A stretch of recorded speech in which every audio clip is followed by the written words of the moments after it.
거리에 계신 분들 바라보시면서요. 우리는 행복한 사람입니다 하면서 인사하겠습니다. 우리는 행복한 사람입니다. 마이크 볼륨 조금만 더 올려주실래요? 제가 지금 귀가 좀 먹은 건지 어떻게인지 잘 모르겠지만 소리가 잘 안 들리네요. 자, 오늘은 이제 태초에 하나님이 이제 17번째 시간이 되었습니다. 오늘 말씀에 보면은 이제 노아와 노아의 가족들이 드디어 1년간의 그 기나긴 방주의 생활을 마치고 드디어 땅을 밟게 됩니다. 제가 예전에 그 미국 뉴욕에 좀 잠시 갈 일이 좀 있었는데요. 일본 나리타 공항에 이렇게 거쳐가지고 이렇게 이제 경유를 해서 이제 미국으로 이렇게 가는데 그때 비행기만 한 20시간 정도 탄 것 같아요. 제가 대충 계산을 해보니까. 그래서 이제 미국에 이제 딱 도착을 해서 공항에 도착을 해서 땅을 밟는데, 그때 그 기분이요. 얼마나 좋은지요. 한 20시간 동안 공중에 떠 있다가 이 땅을 밟는데 그 기분이 너무너무 좋더라고요. 근데 저는 한 20시간 정도 그렇게 공중에 있다가 땅을 밟았을 때 기분이 그렇게 좋았는데 노아와 노아의 가족들은 무려 한 1년 만에 그 1년 만에 땅을 밟게 됐습니다. 그때 그 노아의 기분이 어땠을까요? 여러분, 노아는 지난 1년 동안 굉장히 두려운 시간을 보냈습니다. 외부의 상황이 어떻게 되었는지도 모르고 또 방주는 도대체 어디로 흘러가고 있는지도 모르고 그저 모든 것을 하나님께 맡긴 채 그 1년의 시간을 보냈습니다. 심판이 언제 끝날지도 모르는 상황에서 노아는 아마 매일 두려움과 싸워야만 했을 것입니다. 물론 노아는 의인이었고 믿음이 있었던 사람이었습니다.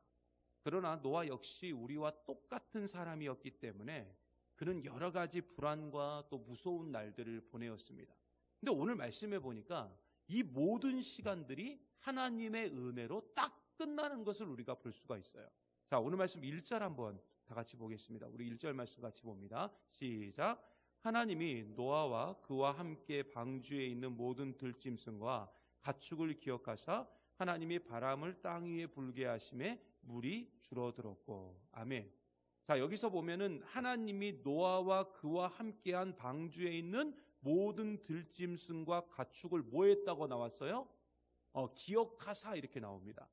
자, 여기서 보면 하나님이 기억하사 이렇게 나오거든요. 그러니까 하나님이 기억하셨다는 거예요. 근데 이 기억하다라는 단어를 히브리어로 뭐라고 부르냐면 자카르라고 부릅니다. 근데 자카르라는 말씀, 오늘 말씀에 나온 대로 기억하다 또는 생각하다 또는 새기다 이런 뜻을 가지고 있어요.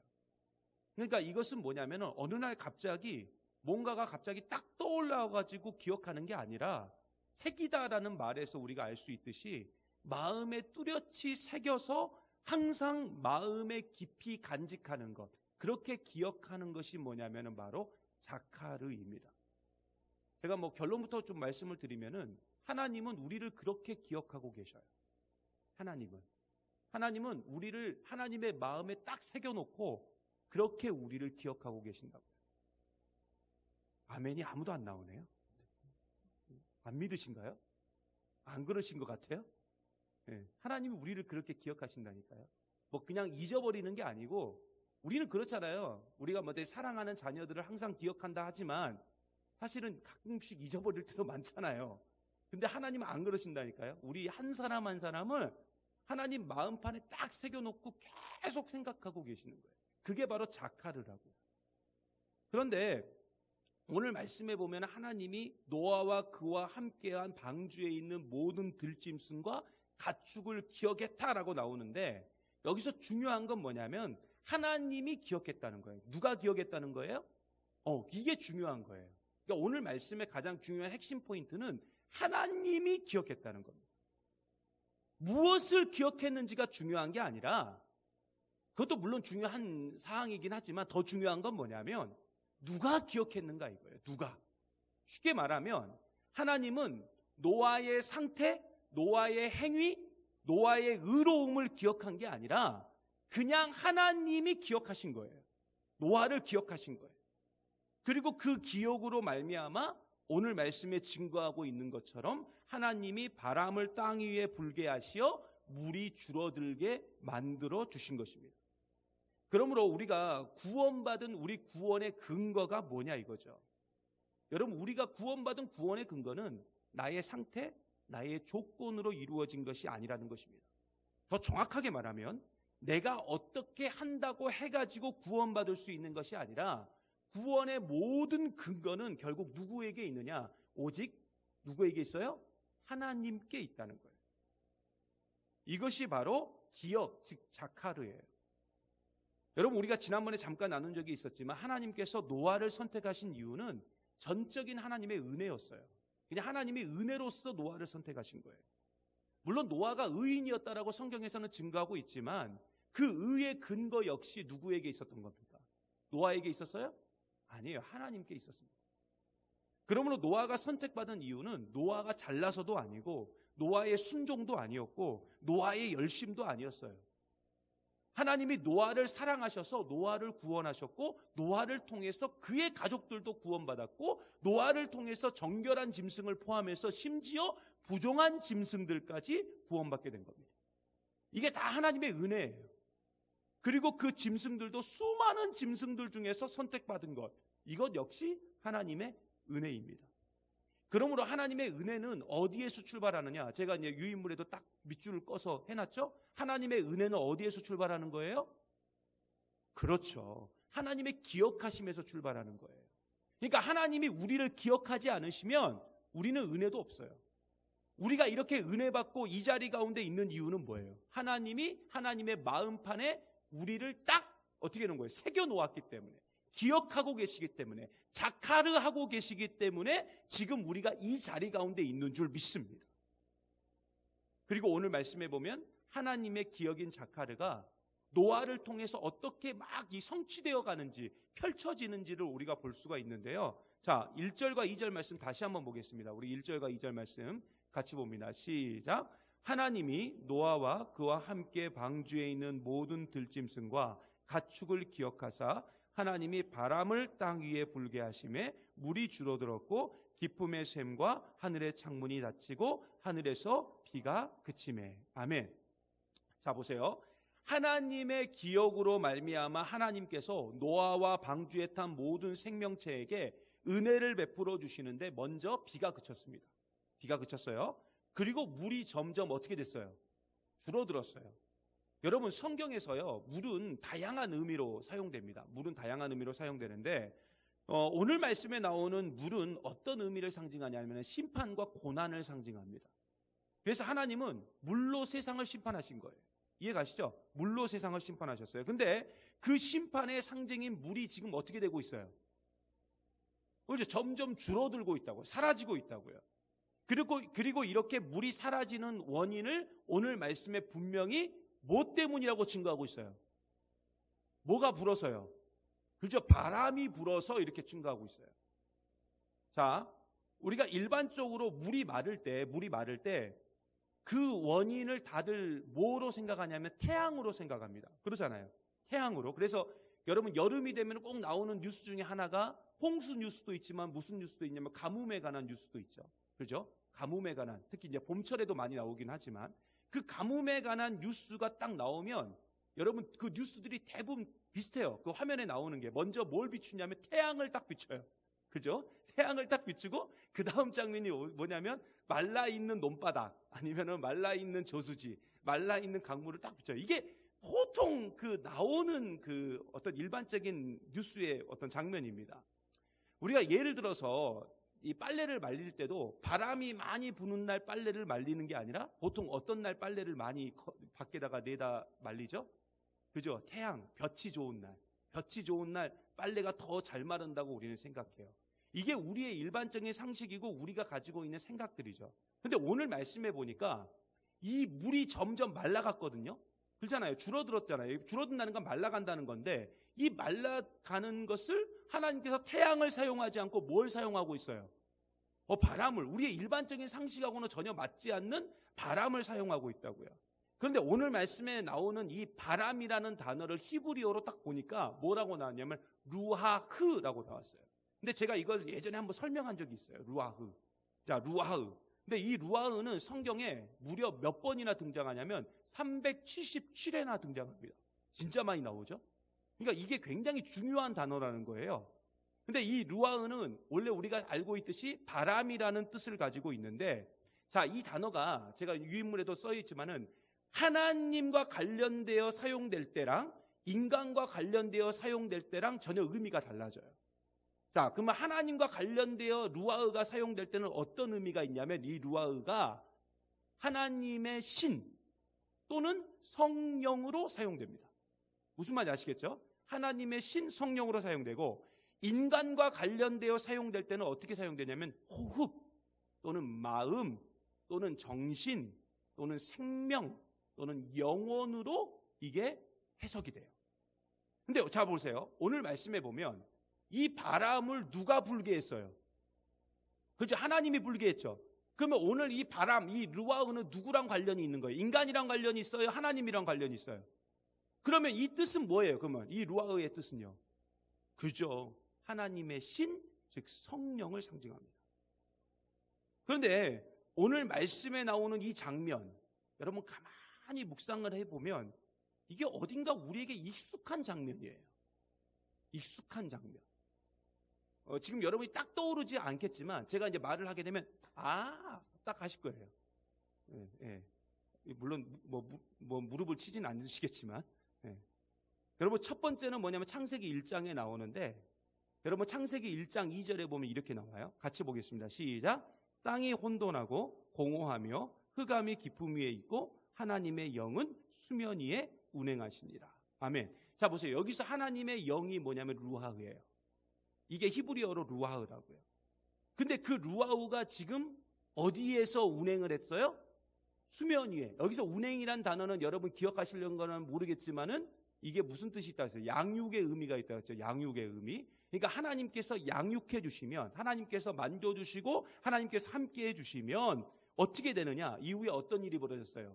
혼돈, 그 땅의 혼돈과 공허와 흑암이 다 사라지고 이 세상이 빛과 어두움 그리고 땅과 바다로 나뉘어지게 됩니다.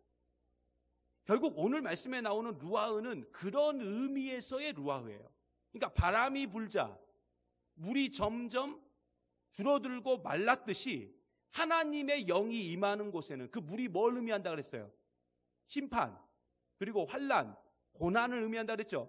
그러면 바람이 부는 곳에서 그 물이 줄어들듯이 하나님의 영이 임하는 곳에는 어떻게 되는 거예요? 심판이 끝나고 환난이 끝나고 고난이 끝나고 혼돈이 끝나고 흑암이 끝나고 공허함이 사라지는 줄 믿습니다. 그러니까 하나님의 영이 임하면 다 해결되는 거예요. 그래서 우리는 끊임없이 하나님 앞에 기도해야 될 게 그거예요. 하나님, 우리 가운데 하나님의 영이 운행할 수 있도록 도와주시옵소서. 내 가정에, 내 사랑하는 자녀들에게, 그리고 우리 교회 가운데, 우리 나라와 민족 가운데 하나님의 영이 운행할 수 있도록 도와주시옵소서라고. 그렇게 기도하면 그걸로 되는 거예요. 그리고 이 루아흐가 나오는 두 번째 사건이 있어요. 그게 어디냐면 출애굽기입니다. 출애굽기. 자, 출애굽기 14장 21절에 보면 이렇게 증거해요. 같이 봅니다. 시작. 모세가 바다 위로 손을 내밀매 여호와께서 큰 동풍이 밤새도록 바닷물을 물러가게 하시니 물이 갈라져 바다가 뭐가 됐다고요? 이게 중요해요. 자, 보세요. 동풍이 불었어요. 이 동풍을 누가 불게 했죠? 그죠? 근데 여기서 이 동풍이라는 건 뭐예요? 바람이잖아요. 바람. 그럼 하나님의 바람을 불게 했으면 이 바람은 결국 여기도 루아흐가 쓰였거든요. 그러면 이 루아흐는 결국 뭘 의미하는 거예요? 하나님의 영이에요. 그러니까 단순한 바람이 아니었다고요. 성령의 바람이 분 거예요. 물론 바람이 불긴 불었겠죠. 근데 이 바람은 결국 성령의 바람이었다. 그리고 그 바람이 어떻게 됐어요? 그 바람으로 말미암아 바다가 무슨 땅이 됐다고요? 그냥 땅도 아니에요. 마른 땅이 됐어요. 자, 오늘 말씀 14절에 보면은요. 땅이 말랐더라 이렇게 나오거든요. 땅이 말랐더라. 근데 여기서 이 말랐더라라는 것은 어떤 의미가 있냐면 물기가 하나도 없이 완전히 마른 땅입니다. 그러니까 노아가 방주에서 딱 내렸을 때 땅이 질퍽거렸던 게 아니에요. 하나님이 바람을 불어가지고 성령의 바람을 불어가지고 완전히 물기 없는 땅으로, 그러니까 노아가 지내기에 부족함이 없는 땅으로 만들어 주셨습니다. 그게 땅이 말랐더라. 이게 14절에 나오는 거죠.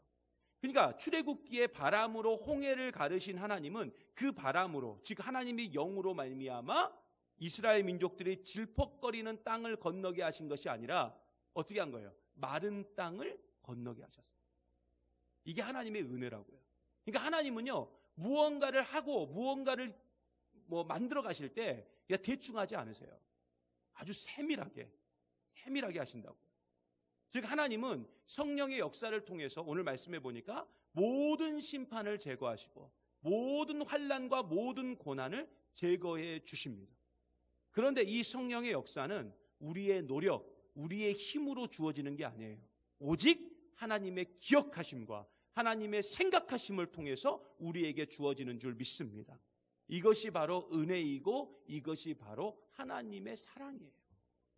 그리고 오늘 말씀에 보면은 이러한 하나님의 기억하심이 연결된 또 다른 은혜의 사건이 나타나는데, 자, 오늘 16절에서부터 20절까지 좀 길긴 하지만, 자, 16절에서 20절까지 다 같이 한번 읽어보겠습니다. 시작. 너는 내 아내와 내 아들들과 내 며느리들과 함께 방주에서 나오고 너와 함께한 모든 혈육 있는 생물 곧 새와 가축과 땅에 기는 모든 것들을 다 이끌어내라.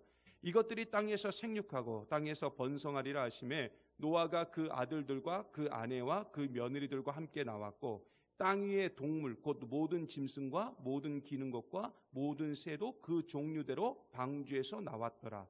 노아가 여호와께 제단을 쌓고 모든 정결한 짐승과 모든 정결한 새 중에서 제물을 취하여 번제로 제단에 드렸더니. 아멘. 자, 땅이 완전히 말랐고요. 하나님은 드디어 노아와 그의 가족과 방주에 탄 동물들에게 방주에서 나오라고 명령하셨어요. 그리고 방주에서 나온 노아와 그의 가족들은 제일 먼저 무슨 일을 했어요? 무슨 일을 했죠? 그래서 제단을 쌓았죠. 그리고 모든 정결한 짐승과 모든 정결한 새 중에서 제물을 취하여 번제로 드렸어요. 자, 정결한 짐승 중에서 제물을 취한 두 가지의 이유가 있죠. 너무 간단한 이유예요. 첫 번째는 뭐예요? 하나님 앞에는 부정한 걸 드려야 됩니까? 정결한 걸 드려야 됩니까? 정결한 걸 드려야죠. 그다음에 두 번째는 뭐예요? 부정한 것을 드려버리면 어떤 문제가 생기냐면, 정결한 것들은 암수가 다 7쌍씩 들어갔지만 부정한 것은 한 쌍씩만 들어갔어요. 그럼 부정한 것을 거기서 제물로 삼아버리면 어떻게 돼요? 그건 끝나요. 괜히 방주에서 1년 동안 허송세월 보낸 거예요. 그래서 정결한 걸 제물로 취해서 하나님께 드렸습니다. 근데 우리가 지난주에도 함께 보았듯이 사실 이 번제단에서 죽어야 될 대상은 누구였냐면은 노아 자기 자신이었어요. 그러나 노아는 정결한 자가 아니라 지난주에도 말씀드렸듯이 부정한 자였다고 말씀드렸어요. 근데 하나님의 은혜로 방주에 탄 거예요. 그래서 그는 제물로서 가치가 없었습니다.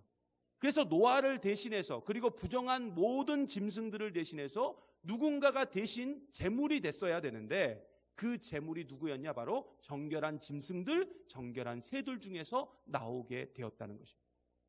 결국 여기서 희생당한 정결한 짐승, 정결한 새는 누구를 상징하느냐? 바로 예수 그리스도를 상징하는 것입니다. 하나님은 이 홍수 심판을 통해서 인간은 자신의 힘과 자신의 노력으로는 절대로 구원받을 수 없는 존재이고 오직 예수 그리스도만이 구원받을 수 있는 유일한 방법임을 지금 말씀해 주신 거예요. 그러니까 우리가 지금 창세기 1장 처음 이 태초에 하나님이라는 시간, 첫 번째 시간부터 계속 우리가 함께 보았던 그 베네시트 엘로힘, 그게 무슨 뜻이에요? 예수님 외에는 방법이 없다라는 그 베네시트 엘로힘이 바로 홍수 심판을 통해서, 그리고 오늘 홍수 심판의 마지막인 이 제사를 통해서 다시 한번 하나님이 우리에게 지금 각인시켜주고 있고 말씀하고 계신다고요. 그리고 오늘 말씀 21절, 자 21절 말씀 같이 한번 봅니다. 그 말씀이 길죠. 같이 봅니다. 시작. 여호와께서 그 향기를 받으시고 그 중심에 이르시되 내가 다시는 사람으로 말미암아 땅을 저주하지 아니하리니 이는 사람의 마음이 계획하는 바가 어려서부터 악함이라. 내가 전에 행한 것 같이 모든 생물을 다시 멸하지 아니하리니. 아멘. 자, 이 말씀을 우리가 지금 막 급하게 읽느라고 제대로 파악을 못했을 수도 있는데, 자, 이 말씀을 자세히 한번 보세요. 이 말씀을 가만히 보면은 앞뒤가 안 맞아요. 앞뒤가 안 맞다고요. 자, 보세요. 하나님이 분명히 사람은 선하다 그랬어요? 악하다 그랬어요? 그죠? 악하다 그랬어요. 악하다 그랬어요?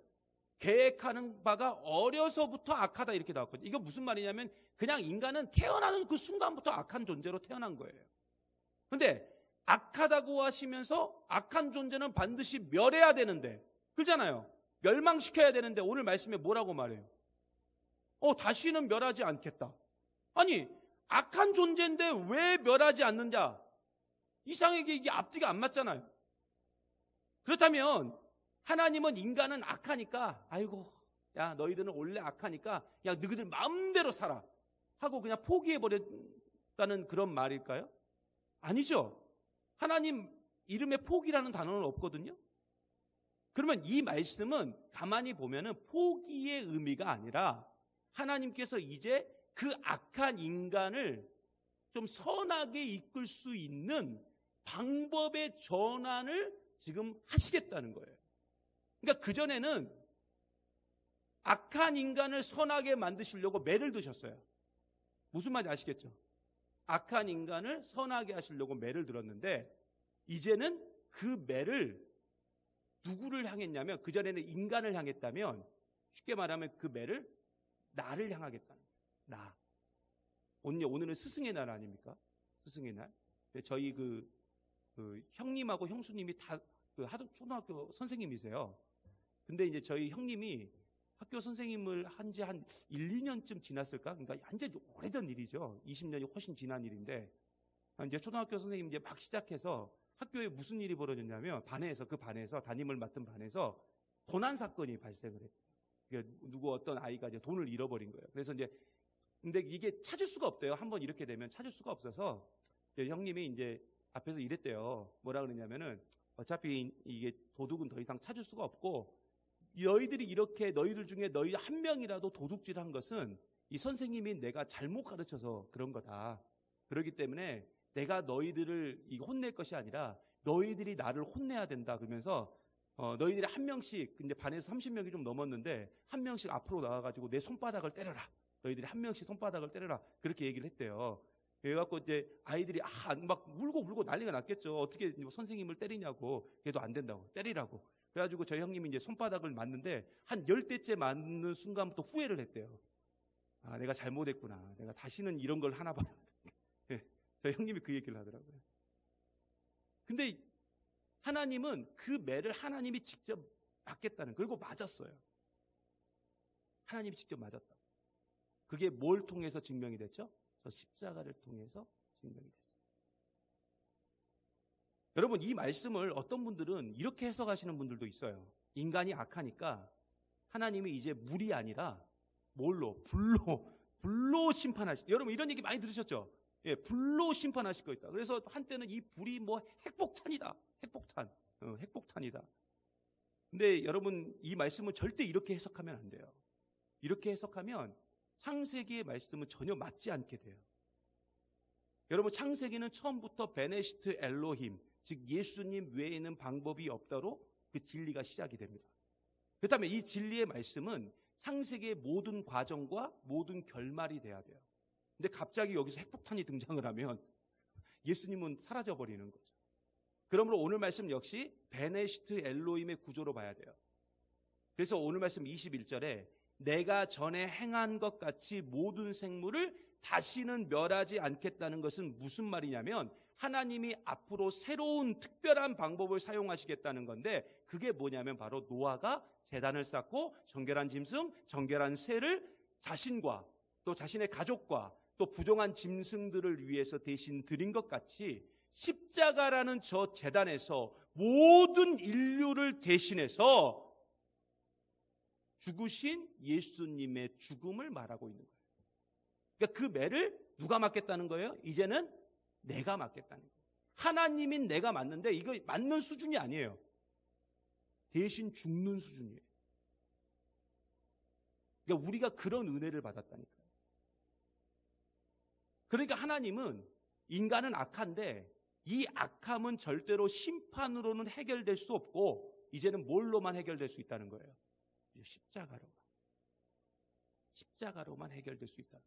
그 방법의 전환을 지금 8장 21절에서 이야기하고 있는 거예요. 근데 여기에 갑자기 불이 나오고 여기에서 갑자기 핵폭탄이 나오면 이제 이게 말씀이 이제 산으로 가는 거죠. 결국 이 모든 것은 어디에서 출발했느냐? 하나님의 기억하심, 그 자카리에서 출발한 겁니다. 그리고 하나님은 창세기 9장에 무지개 언약을 통해서 확실하게 꽝꽝꽝 하고 도장을 찍어주신 거예요. 그러므로 그죠? 딱 음악이 딱 맞춰서 나왔네요. 네. 기가 막히게 나왔어요. 네. 하나님의 기억하심이 여기서 또. 그러므로 여러분, 하나님이 기억하셨다는 것은 하나님의 언약보다 더 앞서 있는 게 뭐냐? 그게 하나님의 기억하심이에요. 결국 하나님의 기억하심이 있었기 때문에 하나님이 우리와 언약을 맺으셨고 우리를 구원하셨고 우리가 하나님의 자녀가 되어서 지금 이 자리 가운데 있는 줄 믿습니다. 그러므로 우리는 항상 그 하나님의 기억하심이 필요해요. 하나님의 기억하심이 필요하고 더하기 하나님의 긍휼하심도 필요한 겁니다.